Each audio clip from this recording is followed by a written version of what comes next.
चारधाम यात्रा हो रही थी और उसमें उड़ीसा प्रांत के कुछ वैष्णव गए थे वृंदावन।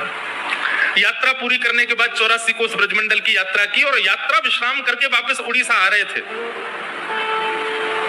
अंतिम रात्रि थी वृंदावन में, बहुत ध्यान से सुनना। और तभी एक वयोवृद्ध थे, उनकी यात्रा सकुशल पूरी हो गई। एक छोटे बालक ने उनकी बड़ी सहायता की। बालक की उम्र 17-18 वर्ष की थी। उस बालक का हाथ पकड़ करके वृंदावन में बोले कि तुमने मेरी इतनी सहायता करी है, मैं तुमसे इतना प्रसन्न हूं, गांव लौटते ही अपनी नातनी का तुमसे ब्याह कराऊंगा मैं। तुम जैसा श्रेष्ठ दामाद नहीं मिलेगा हमारे परिवार को। मैं अपनी पुत्र की पुत्री का ब्याह तुमसे कराऊंगा। गोपाल जी के मंदिर में बैठे थे वृंदावन में। अब उस बालक की कोई ऐसे ब्याह की इच्छा नहीं थी, पर उन्होंने कह दिया तो उसके मन में भी इच्छा प्रकट होगी, चलो अच्छा है, लौट के मेरा ब्याह हो जाएगा, अच्छी बात है। गांव लौट करके जब आए तो गांव में आकर के वो बुजुर्ग ने घर में कहा कि भाई मैंने इसके लिए एक वर ढूंढ लिया है, उसने मेरी बड़ी सेवा करी यात्रा में, उसी से ब्याह होगा। किसी ने आकर के कहा अरे वो तो ऐसा है, उसके परिवार तो ऐसे, उसके दादा ऐसे, वहां हम अपनी बेटी को नहीं भेजेंगे। और घर वालों के प्रेशर में आकर के बेचारे उस वयोवृद्ध ने मना कर दिया। बोले भैया हमारी कोई बात नहीं हुई तुमसे, कोई ब्याह नहीं होगा, ये तो वो तो ऐसे ही बोल दिया तुमने आनंद में। और सुनो, हमने बोला ही नहीं है। बालक बोला मैं ब्याह नहीं करूंगा, लेकिन इनसे सत्य तो बुलवा के रहूंगा। उसने पंचायत में जाकर के बात कही। पंचों ने बुला करके कहा, बोले आपने वृंदावन में इससे ऐसा कहा था कि आप अपनी नातनी से इसका ब्याह कराओगे? बोले झूठ बोल रहा है, मैंने ऐसा कहा ही नहीं है। बालक बोला मैं किसी की भी सौगंध खा सकता हूं, इन्होंने कहा है। और देखिए मुझको इनकी कन्या से ब्याह करने की कोई रुचि नहीं है, पर ये सत्य बोले कि इन्होंने ऐसा कहा था। पंचों ने कहा भैया मान जाओ। बोले हमने कहा ही नहीं है। वो अपनी बात पर अड़ गए। पंच अंत में निर्णय पर आए। बोले देखो अब एक ही निर्णय है, या तो तुम स्वीकार करो कि तुम गलत बोल रहे हो, इन्होंने कुछ कहा ही नहीं है, और यदि तुम कह रहे हो कि इन्होंने कुछ कहा है तो प्रमाण दो। किसी तीसरे ने तुम्हारी बात सुनी? उस बालक ने नेत्र बंद किए और उसको वृंदावन के वो गोपाल जी याद आ गए जिनके सामने वो बोल रहे थे। बोला हाँ एक व्यक्ति है जिसने हमारी बात सुनी है। बोले कौन व्यक्ति? बोले जिन गोपाल जी के मंदिर में थे हम वृंदावन में, उन गोपाल जी के सामने इन्होंने कहा था कि अपनी पुत्री का ब्याह कराएंगे। उन्होंने सुनी बात। गांव के लोग सब हंसने लगे। बोले अच्छा अच्छा अच्छा। तो एक पंच ने मजाक में कह दिया तो एक काम कर, सुन तू गोपाल जी को लिया, अगर वो आके कह देंगे हम तेरा ब्याह करा देंगे। और वहीं सारी सभा खत्म हो गई, सब अपने अपने घर को चले गए। उस बालक ने सोचा ठीक है गोपाल जी को लाते हैं। लौट करके वृंदावन गया और उन्हीं गोपाल जी के मंदिर में पहुंच गया और गोपाल जी से जाके कहा चलो मेरे साथ। आपके सामने उन्होंने कहा था कि वो अपनी कन्या का ब्याह मुझसे कराएंगे, अब चलिए मेरे गांव में चल करके साक्षी दो। ठाकुर जी तो कुछ बोले ही नहीं, खड़े रहे। वो तो मूर्ति मानते हो, कहां बोलते, लेकिन उसकी लगन ऐसी बैठा ही रहा सामने। बोले बोलोगे कैसे नहीं? बोलना तो आपको पड़ेगा, आपको चलना तो पड़ेगा। मैंने बहुत सुना है आप बड़े कृपालु, आप बड़े दयालु, आप बड़े भक्तवत्सल हो। दिखाओ अपनी भक्तवत्सलता, दिखाओ अपनी करुणा, दिखाओ अपनी दयालुता। अर्धरात्रि का समय, सो जाता और जैसे उठता उठ करके फिर गेट खटखटाने लगता। ठाकुर जी चलो ना मेरे साथ, वहां चल के बोल दो ना कि मेरा उन्होंने कहा था मेरा ब्याह हो जाएगा, मेरा घर बस जाएगा, आपको अच्छा नहीं लगेगा? ठाकुर जी को लोभ दे रहा है। जब उसकी ऐसी सरलता आ गई ना वाणी में और रुदन करते करते गेट पीटने लगा, भीतर से ठाकुर जी बोले पागल, मूर्ति कोई चल के थोड़ी जाती है। उसने जैसे ही स्वर सुना, स्वर सुनते बोला, बोले मूर्ति बोलती भी तो नहीं है।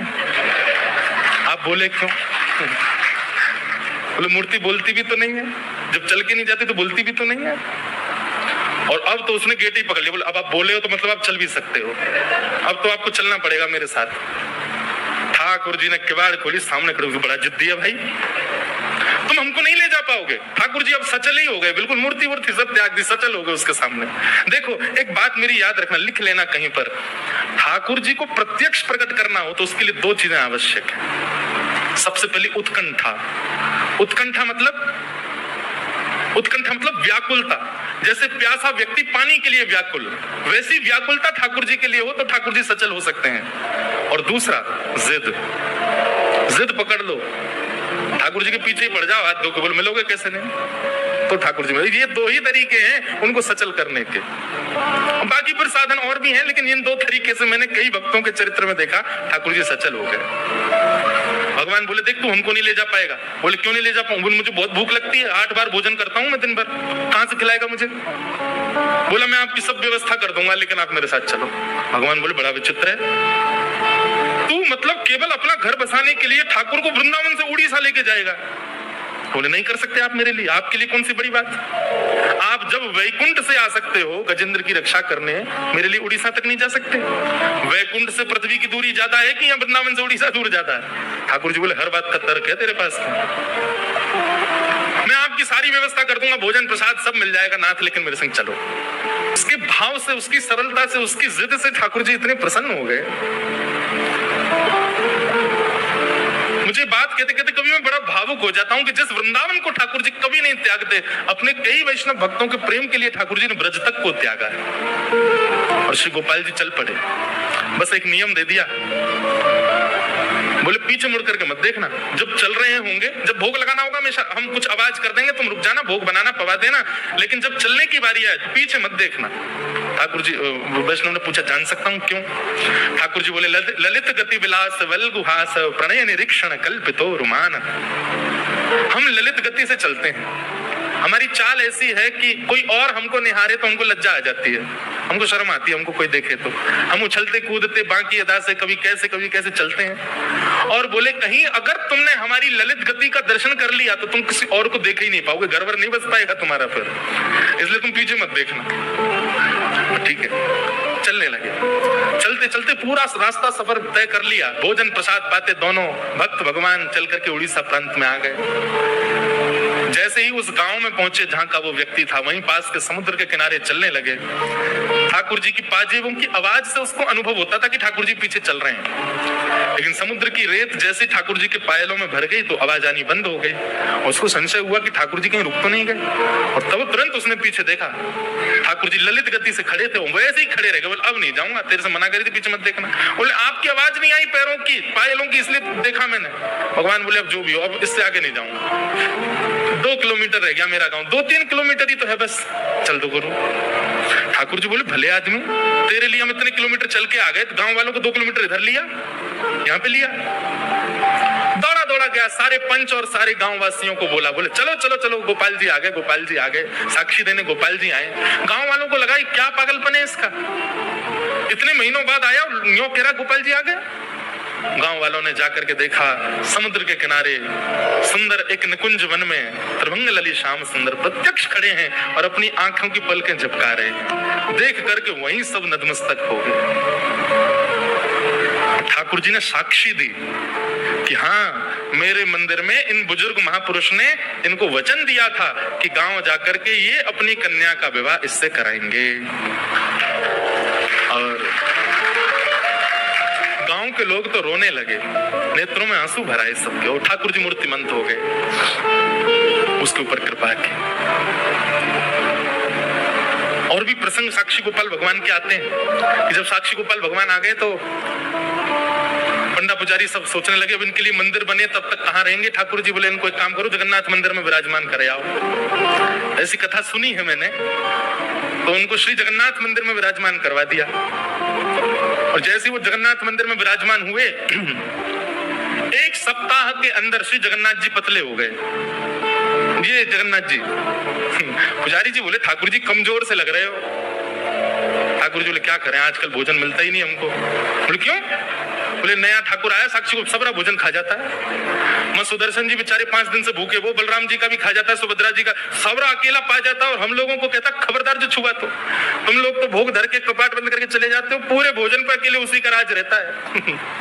तब राजा ने जल्दी जल्दी साक्षी गोपाल जी का मंदिर बनवाया और उनको वहां विराजमान करवाया। अब देखो कैसा विलास है ठाकुर जी का।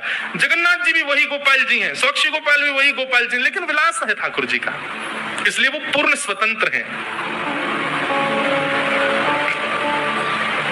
और भी लीला है साक्षी गोपाल भगवान की। फिर वहां के पुजारी जी थे, उनके पुजारी जी की कन्या से उन्होंने विवाह, उसके चित्त में प्रेम प्रकट हो गया। वो ठाकुर जी के पास जाती, रात भर नृत्य करती, और ठाकुर जी ने फिर उसको अपने आप में विलीन किया। ऐसी भी एक लीला आती है। तो हम क्या कह रहे थे, किस विषय में ये बात कह रहे थे? वैद्यम वास्तवमत्र वस्तु शिवदम।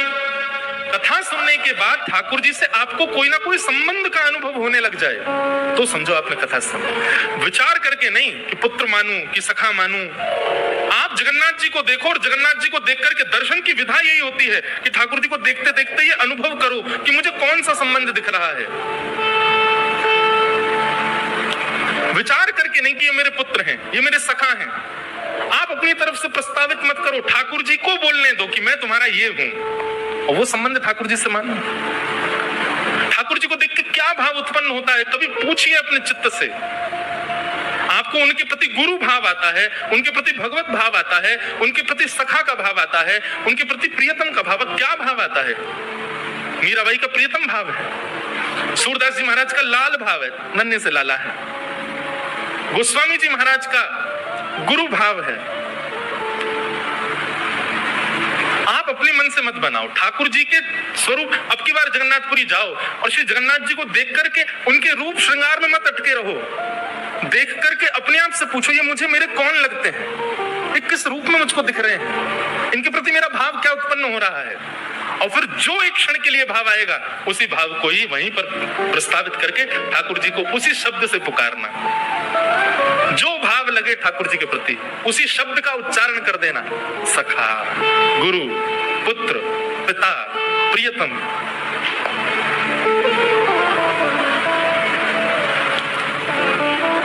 ऐसे भाव,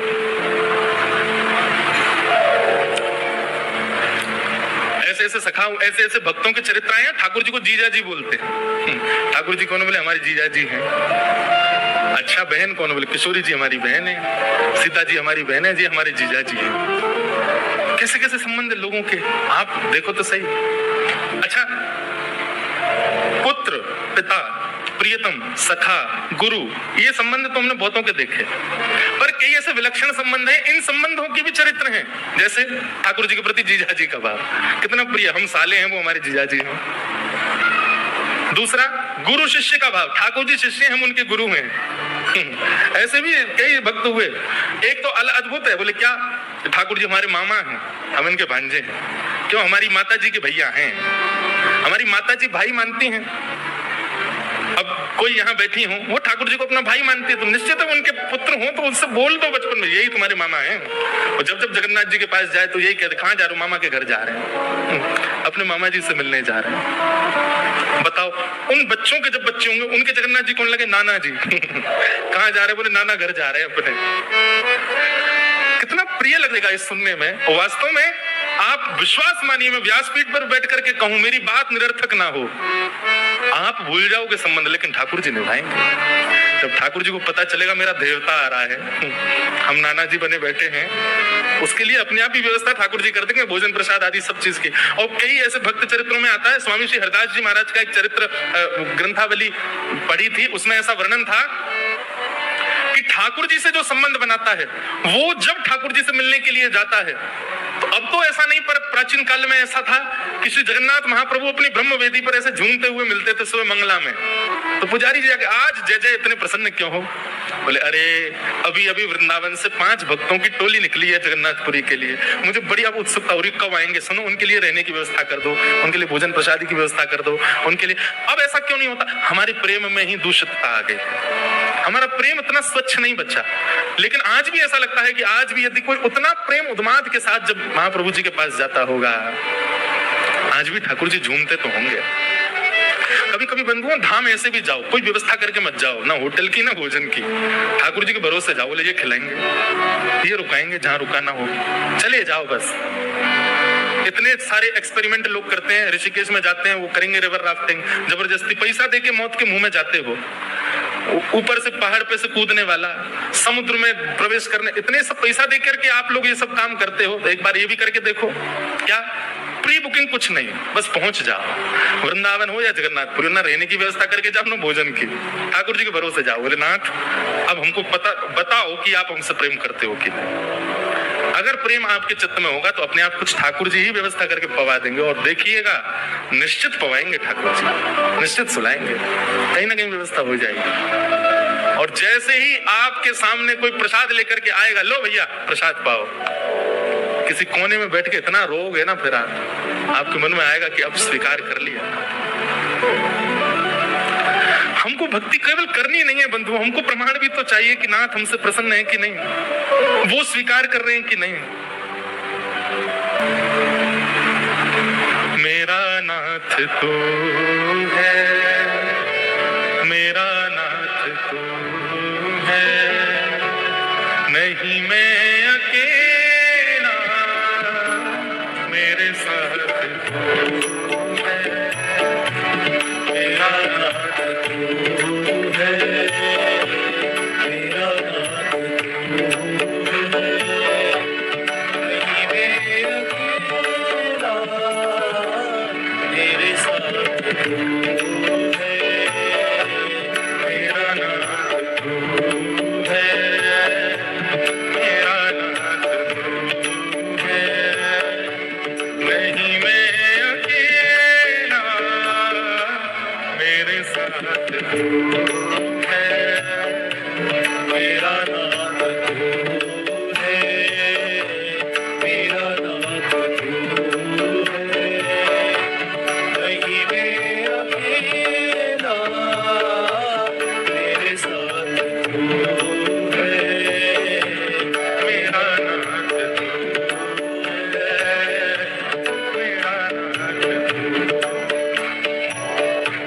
चला जा रहा हूँ मैं राह पे तुम्हारे, चला जा रहा हूँ मैं राह पे तुम्हारे, चला जा रहा हूँ मैं राह पे तुम्हारे, चला जा रहा हूँ मैं राह पे तुम्हारे, राहों पे आए जो तूफान आंधी, राहों पे आए जो तूफान आंधी, थामे हुए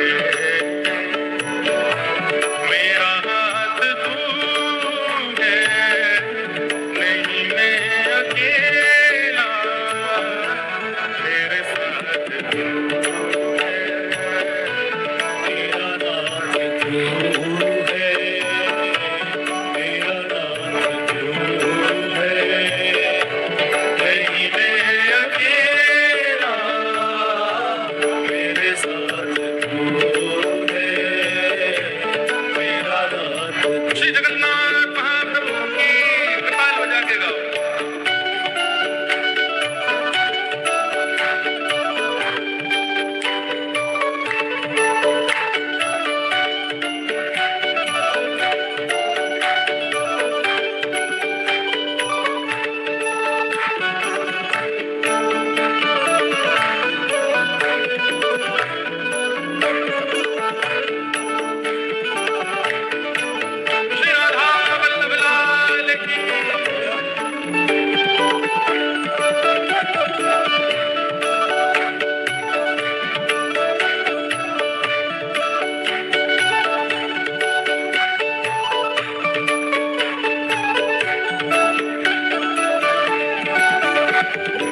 करके, हमें हंसाए करके, ये ठाकुर जी खेलते हैं हमारे साथ, हमें पीड़ा देते हैं, हमारे जीवन में संकट देते हैं। ठाकुर जी का खेल है हमारे साथ। देखो, एक बार हमारे गोवर्धन के श्री पंडित गया प्रसाद जी महाराज, उनका चित्र रहता है मेरी कथा में। ये महाप्रभु श्री पंडित श्री गया प्रसाद जी महाराज, आप श्री ठाकुर जी के बड़े प्रेमी। तो आप श्री से किसी ने कही कि बोले बाबा हमारे जीवन में बड़ो संकट दे रखो है, ठाकुर जी ने कहा करें। बाबा उत्तर देते हुए कहते हैं, बोले भैया लाला को खेलवे को स्वभाव है, कि हमारे संग खेल करे लाला तब हमें कष्ट देवे, हमें पीड़ा देवे, हम जो चाहे वैसे विपरीत लीला करे।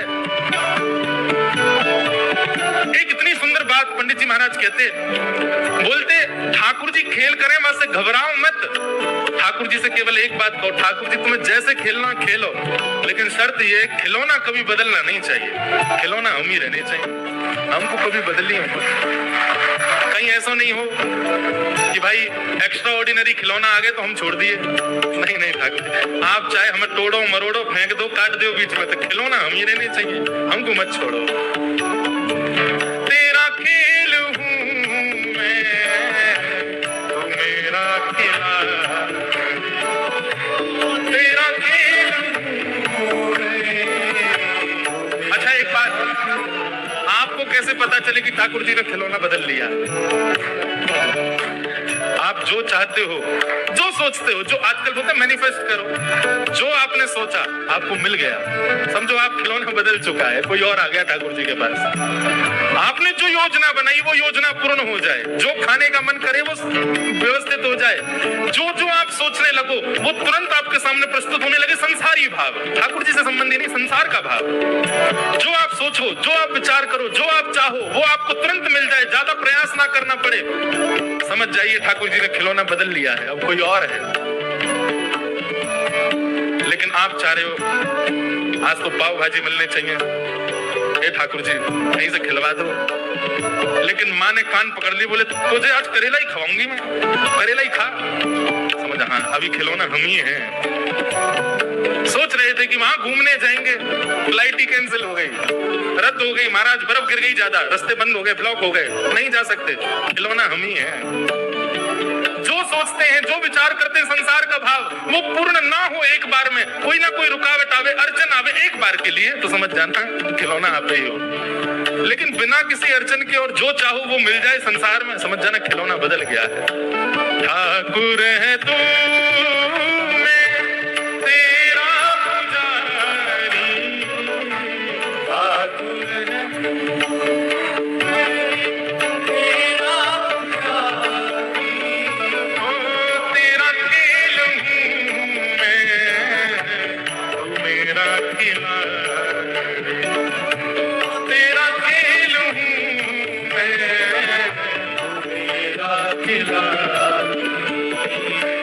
मेरी जिंदगी की हर एक बात तू है, नहीं मैं अकेला, मेरे साथ तू है, मेरा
बनाओ ठाकुर जी से, ठाकुर जी को बनाने दो आपसे, और ठाकुर जी बना रहे हैं आपसे संबंध, ये आपको प्रथम दर्शन में ही अनुभव हो जाएगा।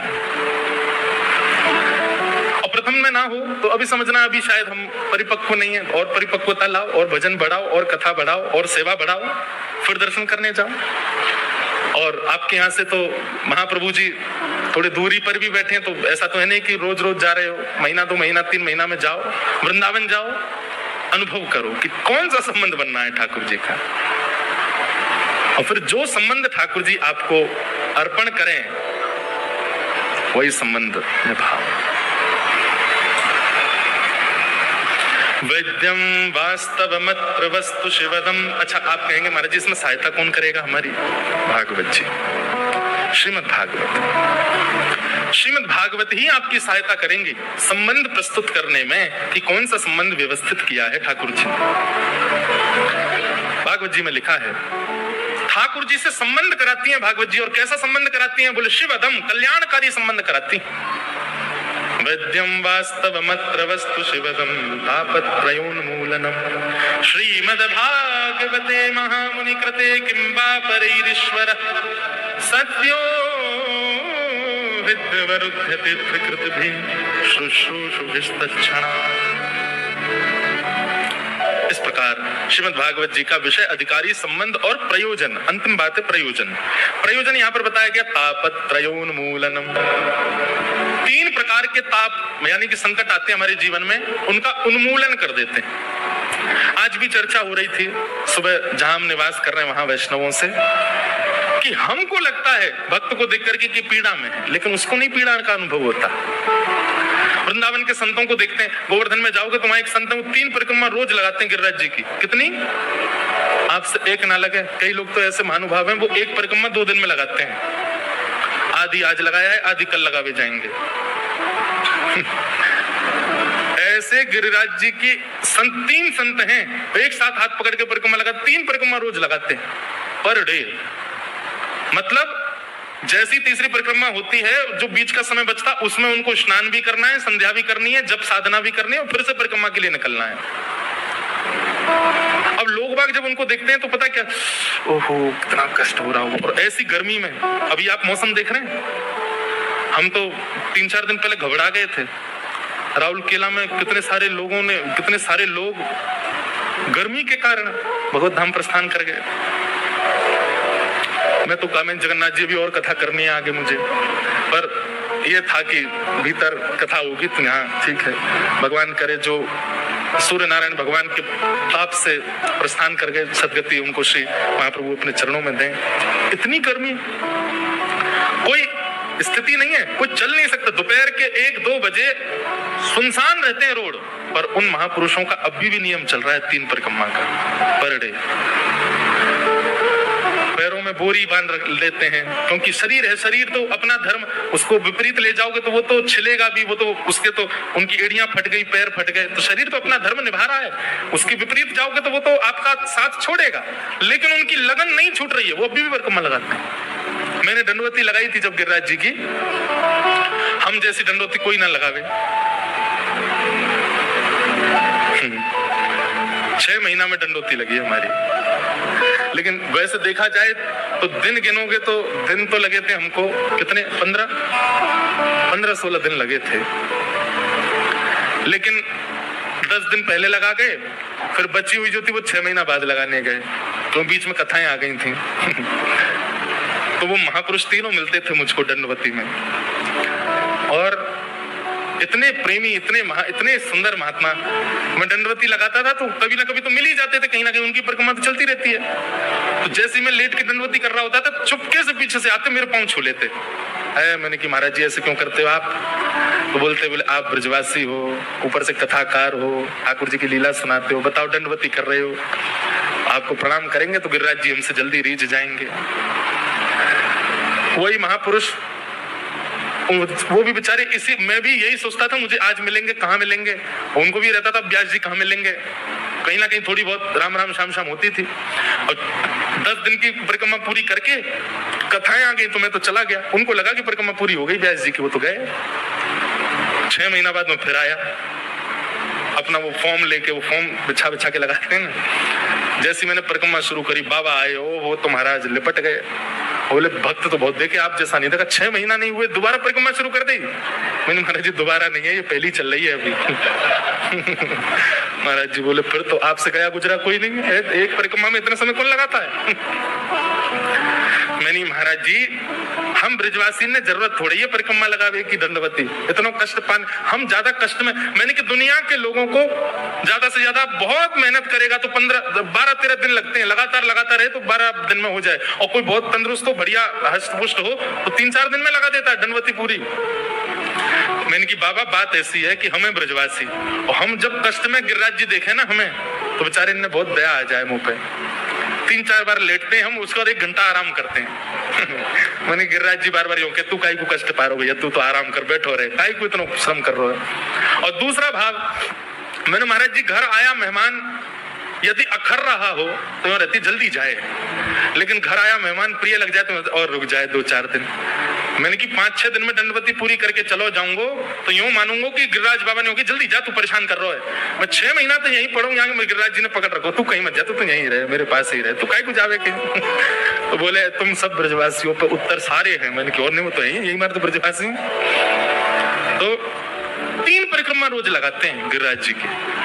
अब देखने वालों को तो लगता है कि कितने कष्ट में, हाय राम, पर उनसे पूछो नहीं, परम सुखी, परम आनंद में। तो ये जो बात यहाँ पर लिखी है, तापत्रयोन्मूलनम, ठाकुर जी की शरणागति लेने वाले व्यक्ति के ऊपर कष्ट नहीं आते, ऐसा नहीं है, कष्ट आते हैं और अनुभव नहीं होते, उसको पता नहीं लगते। मैं कथाओं में कहा करता हूं कि भक्ति क्या है, एनेस्थीसिया का इंजेक्शन है।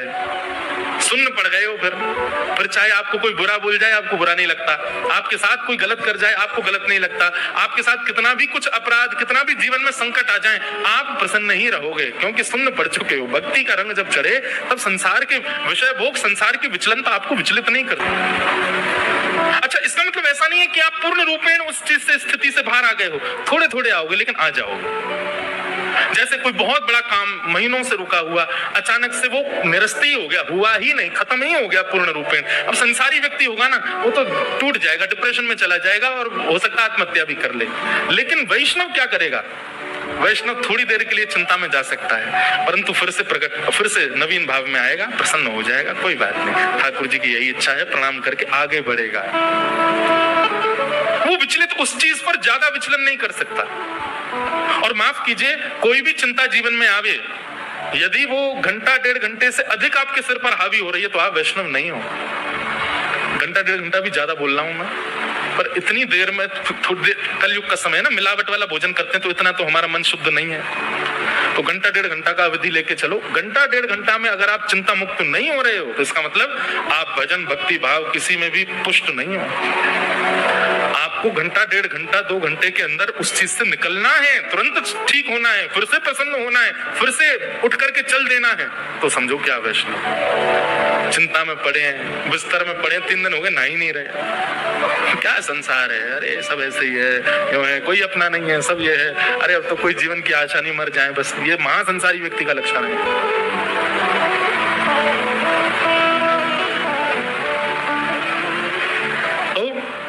तापत्रयोन्मूलनम, 3 प्रकार के तापों का उन्मूलन करता है। श्री महाप्रभु जगन्नाथ जी भी 15 दिन के लिए कष्ट में जाते हैं। ठाकुर जी को कष्ट नहीं होता। अब देखो यहां भी नियम तोड़ दिया ठाकुर जी ने। ठाकुर जी को किस बात का कष्ट हो सकता है? परंतु अपने भक्त के भाव को अपने ऊपर धारण करने के लिए ठाकुर जी पीड़ा में चले जाते हैं। और उसके पीछे एक और बात है कि महाप्रभु जगन्नाथ जी कभी एकादशी व्रत नहीं करते। क्यों? ठाकुर जी एक संग व्रत कर लेते हैं, सारा साल भर के सबरे व्रत एक संग कर लेते हैं। बड़े चतुर हैं ठाकुर जी। हमसे तो कहेंगे एकादशी उल्टी टंगी है, हमारे यहाँ व्रत नहीं। वो स्कंद पुराण में लिखा है कि एकादशी वाले दिन तो आकंठ भोजन करना चाहिए, मतलब और दिन से ज्यादा भोजन करना चाहिए जगन्नाथपुरी में। लेकिन एक बात बहुत सुंदर, बहुत ध्यान से सुनिएगा, एकादशी के दिन यदि आप जगन्नाथपुरी में हो तो वहां सबसे पूछते मत डोलो, महाप्रसाद पाले, यहाँ तो लगती नहीं ना एकादशी। यहाँ तो इसका मतलब क्या है? आपके अंदर ये दोष बुद्धि है कि वो चावल है। वो चावल नहीं है, वो महाप्रसादे गोविंद है। महाप्रभु श्री चैतन्य महाप्रभु कहते हैं वो साक्षात गोविंद हैं। आप उनके प्रति ये भाव रखो ही मत कि ये अन्न है। और एक बात कहूं मैं आपसे, आप अन्यथा मत ली, कोई अगर मेरा आक्षेप करे तो क्षमा हाथ जोड़ करके, पर एकादशी का दिन हो और कहीं मंदिर का कोई प्रसाद आ जाए, उसके प्रति अन्न भाव मत रखो। चाहे तिनका लो लेकिन लीजिए, और प्रसाद मान करके लीजिए, आप उसको साक्षात गोविंद मान करके लीजिए। एकादशी के दिन जब ये कहते रहते हैं यहाँ तो एकादशी है ना, यहाँ तो चल जाता है ना, यहाँ तो पा लेते हैं ना प्रसाद, यहाँ तो हो जाता है ना, इसका मतलब क्या है? आपके मन में ये भाव है कि अन्न है, अन्न की भावना रखनी नहीं है वहां पर। वो साक्षात प्रसाद है, वो ठाकुर जी ही हैं। एकमात्र जगन्नाथपुरी ऐसा है जहां पर ठाकुर जी सबके भीतर प्रवेश करते हैं महाप्रसाद के रूप में। इसलिए एकादशी का दिन है और आप यदि जगन्नाथपुरी में हो तो दो भावना रखो महाप्रसाद के प्रति, या तो ये गोविंद है और गोविंद को स्वीकार करने में कैसा भाव, और दूसरा भाव ये रखो कि ये फलाहार ही है, हम फलाहार ही पा रहे हैं। ठाकुर जी के मुख का अधरामृत है, ये फलाहार से भी श्रेष्ठ है। इसलिए स्कंद पुराण में लिखा है कि बाकी के दिन जितना पाते हो उससे दुगना पाओ एकादशी के दिन। कहां? पुरी में। अच्छा, एक दूसरा नियम और बनाइए, आप जगन्नाथपुरी जाते हैं, अन्य अन्य धामों की तो अब सब जगह व्यवस्था जैसी हो, पर जगन्नाथपुरी में तो ये संभव हो सकता है, और कुछ पाना ही नहीं है। बाल भोग भी महाप्रसाद, राजभोग भी महाप्रसाद और रात्रि भोग भी महाप्रसाद। ठाकुर जी का अधरामृत ही पाना है, बाहर का कुछ सेवन नहीं करना है, वही पाओ। ये नियम हमने तो अभी तक रखा है जगन्नाथपुरी में। वहां जाते हैं, कुछ नहीं पाए, कहीं रुके हैं, होटल में रुके हैं, आश्रम में रुके हैं, कहीं रुके हैं, प्रसाद मंदिर का ही पाएंगे, और सबको सुलभ है, सबको मिलता है। ऐसा भी नहीं कि किसी को बहुत परिश्रम करना पड़ता हो, सबको मिलता है, वही पाओ। महाप्रसाद के बड़े नियम हैं, ऊपर बैठ के नहीं पाना चाहिए, थाली में नहीं पाना चाहिए, आसन पर बैठ के नहीं पाना चाहिए, और एक ही पत्तल में 5 लोग पालें, कोई झूठा नहीं माना जाएगा, सब एक से माने जाएंगे। बल्कि महाप्रसाद का तो नियम ऐसा होता है कि जब महाप्रसाद आ जाए सबको मिलाओ, सबसे पहला ग्रास पास में जो बैठा उसको पवा दो अपने हाथ से, और उसके प्रति ये भाव नहीं अरे इसके मुंह में हाथ चला गया झूठा हो गया, नहीं, वहां अच्छिष्ट होता ही नहीं है। स्कंद पुराण में तो ये तक लिखा है कि आप महाप्रसाद पा रहे हैं, उस समय कोई कुकर सुकर आकर के अगर आपकी थाली में से थोड़ा सा चाट जाए तो उसको भी आप निरर्थक नहीं मान सकते, वो तब भी शुद्ध है। इतनी महिमा महाप्रसाद की। तापत्रयोन्मूलनम श्रीमद्भागवते महामुनि कृते किंबा परैरीश्वरः सद्यो हृदयवरुध्यते तकृतिभिः शुश्रूषुभिस्तच्छणात्। भागवत जी का 3रा श्लोक। निगम कल्पतरोर्गलितं फलं सुखमुखादमृतद्रव संयुतं पिबत भाग। 3 श्लोक में क्या बता रहे हैं? श्रीमद् भागवत क्या है? तो कह रहे हैं वेद रूपी कल्प वृक्ष का पका हुआ फल है। आप श्रीमद् भागवत जी को जब भली भांति सुनते हैं तो एक प्रकार से आपने चारों वेदों का रस ले लिया, समस्त पुराणों का रस ले लिया। लोग बाग जो बहुत लड़ाई करते हैं कि हमारे हिंदू वैदिक सनातन धर्म में इतने ग्रंथ क्यों हैं, इतने भाव क्यों हैं, इतने मार्ग क्यों हैं,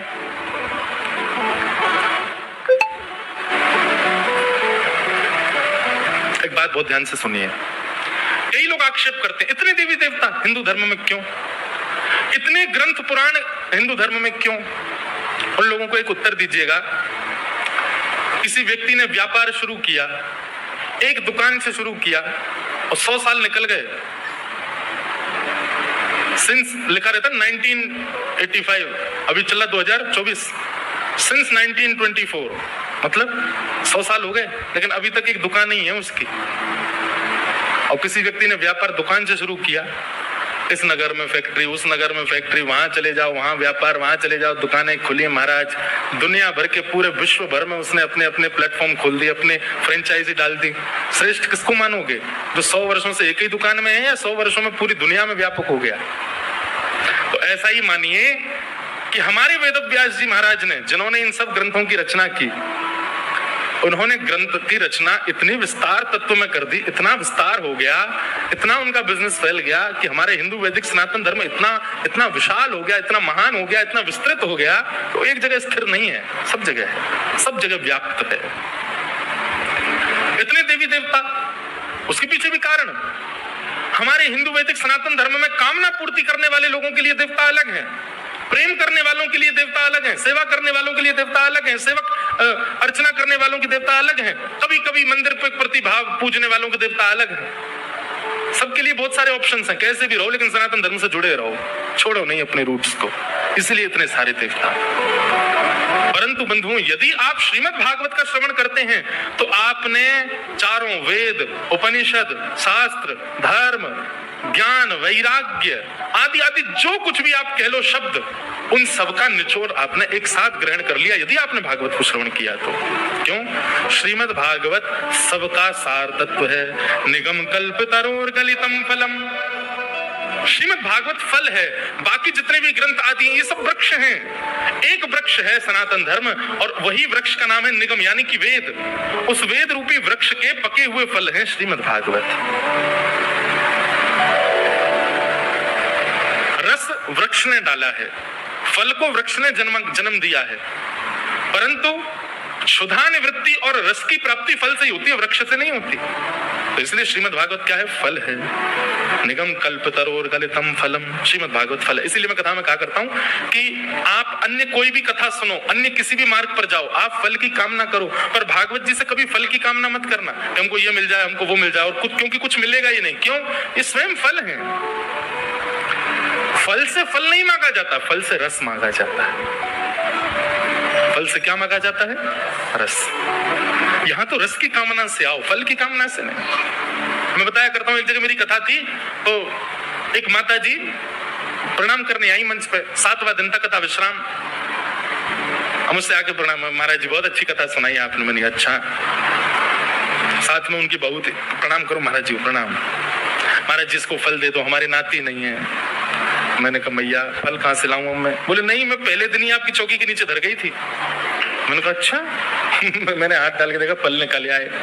बोले आप दे दो, हमारे घर लाला आ जाए, हमारे घर एक संतान आ जाए। फल जब दे रहा था ना, तब मेरे मन में एक बात आई कि इतनी योजना बनाई इन्होंने, मेरे बिना बताए, मुझसे बिना पूछे मेरी चौकी के नीचे फल धर गए। 7 दिन में इन्होंने ये सोच लिया कि वो फल अभिमंत्रित हो गया होगा, अब हमारी बहू खाएगी तो हमारे घर में संतान आएगी। मैंने कहा इतनी योजना इन्होंने इस भाव से बनाई होती कि इस फल को हमारा पूरा परिवार खाए तो हमारे घर में साक्षात ठाकुर जी प्रकट हो जाए, हमारे घर में भक्ति प्रकट हो जाए, हमारे घर में वृंदावन प्रकट हो जाए। ऐसी परिकल्पना नहीं की इन्होंने। इतनी सब योजना बना करके भी मांगा संसारी। व्यक्ति कितनी योजनाएं बना लेता है संसार की प्राप्ति के लिए। इसकी 1% योजना भी यदि भगवत प्राप्ति की कर लेना, उसको ठाकुर जी मिल जाएंगे। लेकिन ये नियम बन चुका है हम लोगों का, हम संसार के लिए योजना बनाते हैं, ठाकुर जी के लिए नहीं। अरे हम तो भूल ही गए, आज बहुत सारे प्रश्न आए थे। अभी प्रश्न जो इनमें उचित हो उनके उत्तर दे दें। महाराज जी प्रणाम। कर्म बड़ा या भक्ति बड़ी? आप इन दोनों को अलग क्यों मानते हो? कर्म भक्ति युक्त होकर के करना चाहिए। इन दोनों में बड़ा छोटा मत कीजिए कि वो बड़ा है ये छोटा है। कर्म कीजिए, नाम जपते चलो, ध्यान धरते चलो, हर समय कृष्ण का ध्यान धरते चलो, काम की वासना को मिटाते चलो, कृष्ण गोविंद गोपाल गाते चलो। आप स्कूल में पढ़ते हो, कॉलेज में पढ़ते हो, यूनिवर्सिटी जाते हो, जॉब करते हो, बिजनेस करते हो, भक्ति युक्त होकर के करो ना सारे काम। आप उन दोनों को अलग अलग क्यों, उनका डिवाइडेशन क्यों कर रहे हो, उनको डिवाइड क्यों कर रहे हो, उनको अलग अलग क्यों मानते हो? लेकिन फिर भी आप अलग मानते हो तो कर्म प्रधान विश्व रचि राखा, कर्म प्रधान है। एक बार को यदि जगन्नाथपुरी जाने का अवसर मिल रहा हो, लेकिन बहुत बड़ा कोई काम, आपका कर्म बीच में रुक रहा हो, तो कर्म को प्रधानता देने वाले को तो रुक जाना चाहिए, कर्म को पहले करना चाहिए। लेकिन जिसके लिए ठाकुर जी सर्वोपरि हैं, उसको तो सब तज हरि भज, सब छोड़ो जाओ ठाकुर जी के पास, ठाकुर जी संभाल लेंगे अपने आप। लेकिन फिर भी इन दोनों को अलग मत मानिए, ये दोनों एक ही है, एक ही नहीं है। भक्ति युक्त होकर के कर्म करना चाहिए, अलग नहीं है। मन को शुद्ध करने कैसे? 7 दिन मैया और मैया भैया जितने भी भेजा है, 7 दिन किसके लिए हम लोग बैठे हैं? मन की शुद्धि के लिए ही बैठे हैं। यहाँ जितने विषय बताए जा रहे हैं, विचार बताए जा रहे हैं, सब मन की शुद्धि के लिए ही है। और तीसरा इन्होंने कहा भक्ति मार्ग में आगे कैसे जाएं? अगर मन भटक जाए तो क्या करें? सब साधन यही बताए जा रहे हैं, इन्हीं को सुनते जाओ।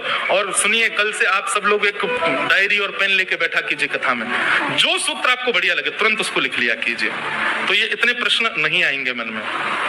और जिसका संशय हो वो संशय को रखे ना, प्रश्न जरूर पूछे।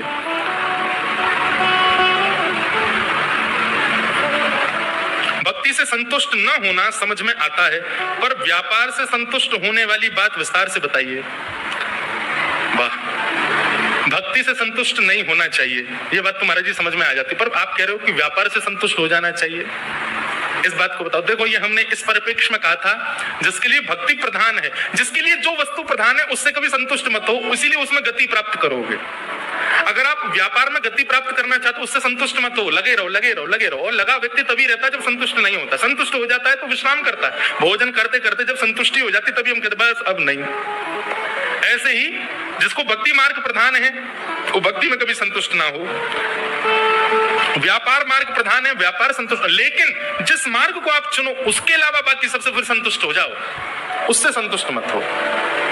अगर भक्ति मार्ग आपके लिए सब कुछ है तो फिर परिवार, व्यापार, इन सबसे संतुष्ट रहो। लॉस हो रहा है तो भी संतुष्ट, प्रॉफिट हो रहा है तो भी संतुष्ट। हम तो केवल ठाकुर जी के हैं, हम अच्छा हो बुरा हो हमें उससे कोई मतलब नहीं। फिर दया और कृपा, इसमें डिफरेंस क्या है? दया मानव करता है, गुरु करते हैं, कृपा ठाकुर जी करते हैं। कृपा मानव का अधिकार नहीं है।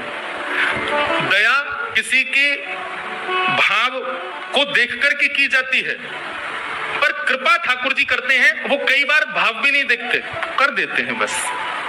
कृपा का अधिकार मानव का नहीं है, तो ठाकुर जी का है। दया और कृपा में यही अंतर। दया किसे मिलती है और कृपा किसे मिलती है, दोनों में श्रेष्ठ क्या है? बात श्रेष्ठ स्पष्ट यही हो जाती है कि दया मानव करता है, कृपा भगवान करते हैं। दया मानव किसी की स्थिति देख करके करता है, पर ठाकुर जी कई बार स्थिति भी नहीं देखते फिर भी दया कर देते हैं, कृपा कर देते हैं। फिर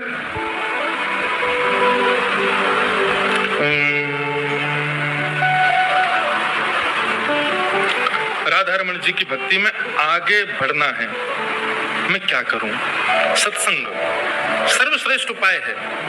जितना हो सके ठाकुर जी की लीलाओं को श्रवण करो, कथाओं को श्रवण करो, वैष्णव जनों को सुनो।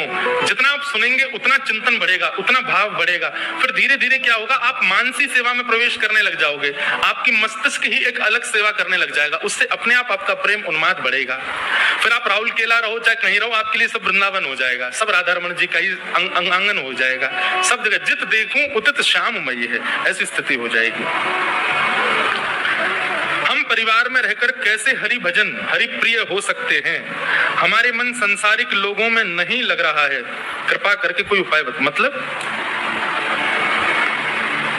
हमारा मन संसारिक लोगों में नहीं लग रहा है तो अच्छी बात है, ये तो संसारिक लोगों में ना लगे। पर इनका भाव ये है, मैं समझ गया, इनका भाव ये है कि हमारा संसार में मन लग नहीं रहा, लेकिन परिवार में रह करके भजन करना। अब कैसे करें? परिवार में मन ही नहीं है, हमारी इच्छा ही नहीं। देखो, किसी भी बच्चे का स्कूल में मन नहीं लगता, पर वो स्कूल क्यों जाता है? पढ़ना तो है, माता पिता पैसा खर्च कर रहे हैं, बनना तो है। हमको लगता है कि बच्चा हॉस्टल गया बहुत खुशी, बेचारा खुश नहीं होता, वो उसको याद आती है अपने घर की। किसी को भी अच्छा नहीं लगता हॉस्टल में रहना, और जिन बच्चों को बहुत अच्छा लगता है हॉस्टल में रहना, स्कूल में रहना, वो पता नहीं कहां से आते हैं, वो कोई एंजल ही होते होंगे, हमको तो नहीं लगता था। वो बच्चा सबका विद्रोही बन जाता था जो टीचर के आते बोलता, मैम आपने कल एक होमवर्क दिया था, चेक कर लीजिए। उसको सारे बच्चे कहते, तू तेरे को क्यों जबरदस्ती होती बताने की है? जो ऐसे बच्चे होते हैं जिनको स्कूल बहुत अच्छा लगता है, टीचर्स बहुत अच्छे लगते हैं, काम बहुत अच्छा लगता है, वो सारे बच्चों को अच्छा नहीं लगता। तो स्कूल जाना किसी को प्रिय नहीं होता, पर फिर भी बालक किस बुद्धि से जाता है? व्यापार पे जाना किसी को अच्छा नहीं लगता, पर किस बुद्धि से जाते हैं? वो एक हमारा कर्तव्य है, वो हमको करना है। भक्ति भाव जीवन में आ जाए और उसके बाद संसार ही अच्छा ना लगे, तो ठाकुर जी की कृपा है, पर फिर भी आपको त्याग नहीं करना है। उसके पीछे कारण है कि अभी समय परिवर्तित हो गया है। अब कलयुग का वो स्थिति चल रही है कि आप यहाँ पर त्याग नहीं कर सकते। मीराबाई का समय नहीं रहा, अब ये प्राचीन काल का वो समय नहीं रहा है कि आप सब छोड़ करके और सब चले। मीराबाई ने भी, प्रसंग आता है, मीराबाई ने वर्षों तक अपने ससुराल वालों का भी त्याग नहीं किया, जबकि उनके पतिदेव की मृत्यु हो चुकी थी। उसके बाद भी मीराबाई वहीं रहती थी, इतनी परेशानियां झेलते हुए भी रहती थी। एक दिन जब अति हो गई और बहुत वर्ष निकल गए सहते सहते मीराबाई को, तब एक बार मीराबाई ने गोस्वामी जी को पत्र लिखा, गोस्वामी तुलसीदास जी को, कि मैं क्या करूं, मैं ऐसे परिवार में रहती हूँ, मैं इनको छोड़ना नहीं चाहती, मैं इनको त्यागना नहीं चाहती, पर मैं क्या करूं? मेरी भक्ति और मेरे ठाकुर जी के प्रति यदि आक्षेप करने वाला परिवार हो तो ऐसे परिवार के प्रति मैं क्या भावना रखूं? तब गोस्वामी जी ने उत्तर के रूप में चौपाई लिख करके भेजी, जाके ही न राम वै देहि तजिए ताहि कोटि वै रिसम यद्यपि परम स्नेहि। जिसके हृदय में राम जी नहीं है, वैदेही सीता नहीं है, हे मीरा भाई, तजियता ही कोटि वैरिसम यद्यपि परम सनी, चाहे वो कितना भी स्नेही क्यों ना हो, उसको तुरंत त्याग दो। तब मीराबाई ने गृह त्याग किया। हम उस स्थिति में नहीं पहुंचे, तो इसलिए कर्तव्य मान करके परिवार में रहो। प्रहलाद जी ने त्याग नहीं किया अपने पिताजी का, प्रहलाद जी ने त्याग नहीं किया अपने राक्षस कुल का, वहीं रहे, वहीं रहकर के नरसिंह भगवान को प्रकट कर दिया। इसलिए हमेशा भाग जाना उपाय नहीं होता, रुको, डटो और थोड़ा सौम्य भाव से प्रतीक्षा करो ठाकुर जी।